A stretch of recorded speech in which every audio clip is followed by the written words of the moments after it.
ada yang mau diceritain nih. Kita dengerin yuk. Assalamualaikum, namaku Apel.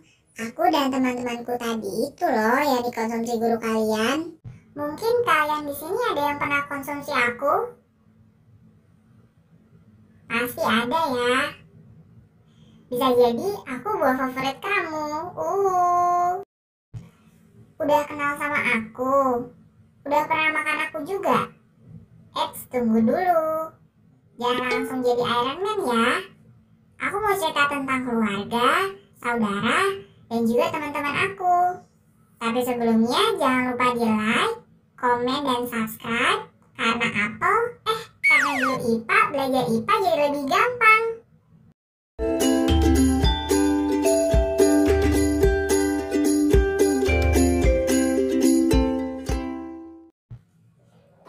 Aku berasal dari Kingdom Plantae atau tumbuh-tumbuhan.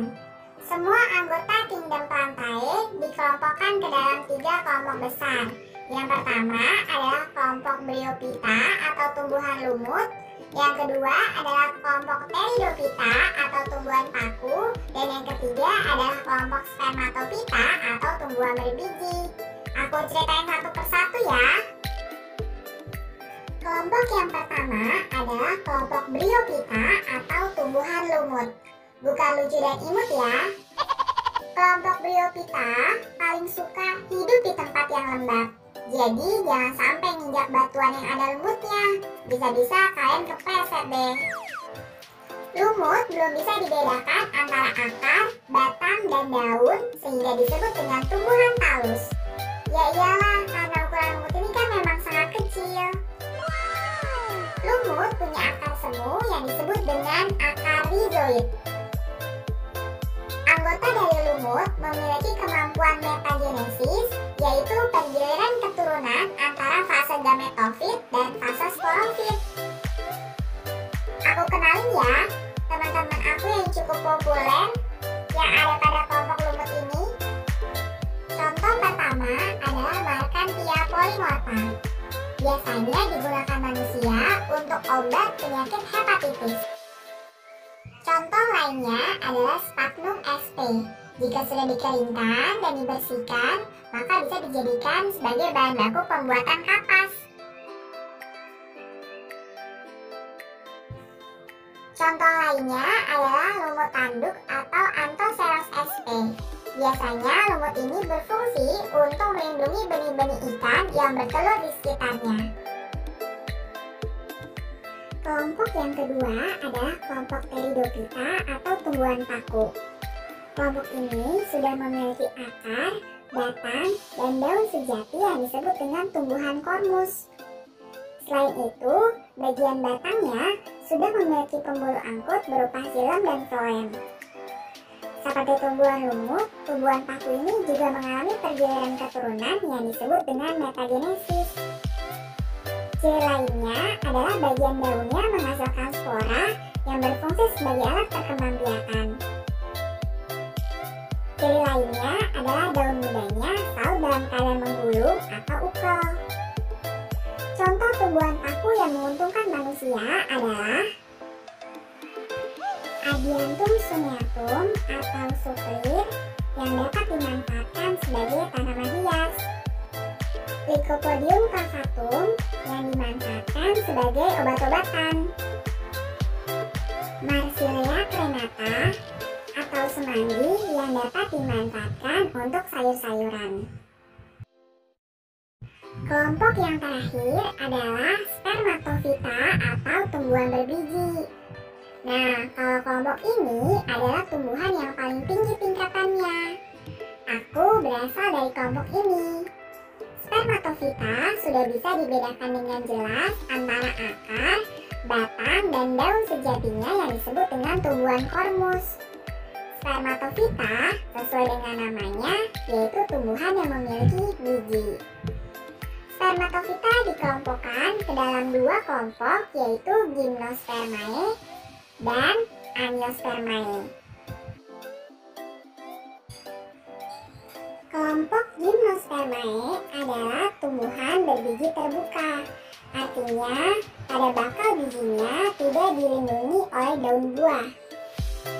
Ciri khasnya dari kelompok ini adalah memiliki bunga jantan dan bunga betina yang membentuk strobilus. Contohnya adalah Netum nemon atau melinjo, Ficus rumphii atau pakis haji, dan Pinus percusi atau pinus. Kelompok Angiospermae merupakan kelompok tumbuhan berbiji tertutup.